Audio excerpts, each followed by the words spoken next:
ഇവൾ കൊതി സഹിക്കാൻ കഴിയാതെ മുന്നിലുള്ള കേക്ക് കഴിച്ചു.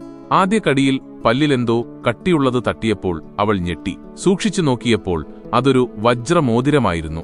അതെന്തായിരിക്കുമെന്ന് മേരി ആലോചിക്കുമ്പോഴേക്കും ഡേവിഡ് എന്നൊരാൾ പരിഭ്രമത്തോടെ അടുക്കളയിലേക്ക് ഓടിയെത്തി. പേടിച്ച് അയാൾ വേഗം മോതിരം വായിൽ ഒളിപ്പിച്ചു. എന്നിട്ട് ഡേവിഡ് ചോദിച്ചു, നിങ്ങൾ മോതിരം വല്ലതും കണ്ടോ? മേരി ഒന്നുമറിയാത്ത ഭാവത്തിൽ തലയാട്ടി കണ്ടില്ലെന്ന് പറഞ്ഞു. ഡേവിഡ് കേക്കിലാകെ തിരഞ്ഞു.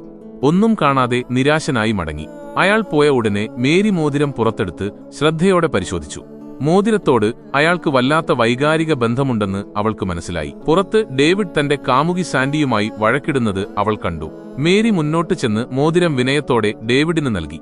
ഈ ചെറിയ പ്രവൃത്തി തന്റെ ജീവിതം മാറ്റിമറിക്കുമെന്ന് അവൾ അറിഞ്ഞില്ല. ഡേവിഡ് മോതിരം വാങ്ങി സാൻഡിയെ അനുനയിപ്പിക്കാൻ ശ്രമിച്ചു. എന്നാൽ സാൻഡി എല്ലാവരുടെയും മുന്നിൽ വെച്ച് മറ്റൊരു പുരുഷനെ കെട്ടിപ്പിടിച്ച് ചിരിക്കുന്നത് ഡേവിഡ് കണ്ടു. ഡേവിഡ് ഹൃദയം തകർന്ന് ദേഷ്യപ്പെട്ട് അപമാനിതനായി. അയാൾ മേരിയെ നോക്കി സാൻഡിക്ക് താനില്ലാതെയും സന്തോഷവാനാണെന്ന് കാണിക്കാൻ വേണ്ടി അവൾ തന്റെ കാമുകിയായി അഭിനയിക്കണമെന്ന് പറഞ്ഞു. അയാൾ ചിരിച്ചുകൊണ്ട് മോതിരം മേരിക്ക് നൽകി. ഇത്രയും വിലപിടിപ്പുള്ള സാധനം കണ്ടാൽ അവൾക്ക് നിരസിക്കാൻ കഴിയില്ലെന്ന് പറഞ്ഞു.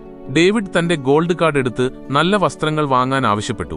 കാരണം അവന്റെ കാമുകിക്ക് അടുക്കളയിലെ വേഷത്തിൽ നടക്കാൻ കഴിയില്ലെന്ന് പറഞ്ഞു. അവന്റെ വാക്കുകൾ മേരിയുടെ ഹൃദയത്തെ വല്ലാതെ വേദനിപ്പിച്ചു. അവൾ ദരിദ്രയായിരുന്നു എങ്കിലും അവളുടെ ആത്മാഭിമാനം ഒരു സമ്പത്തിനും പിന്നിലായിരുന്നില്ല.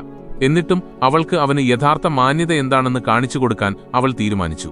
അടുത്ത ദിവസം വൈകുന്നേരം മേരി മനോഹരമായ വസ്ത്രമണിഞ്ഞ് എത്തി. ഡേവിഡ് അവളെ കണ്ട് ഒരു നിമിഷം സ്തബ്ധനായിപ്പോയി.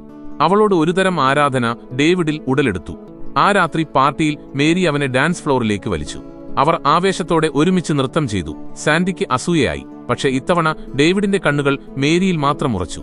ഡാൻസ് കഴിഞ്ഞ ശേഷം ഡേവിഡ് ക്ഷമ ചോദിക്കാൻ ശ്രമിച്ചു.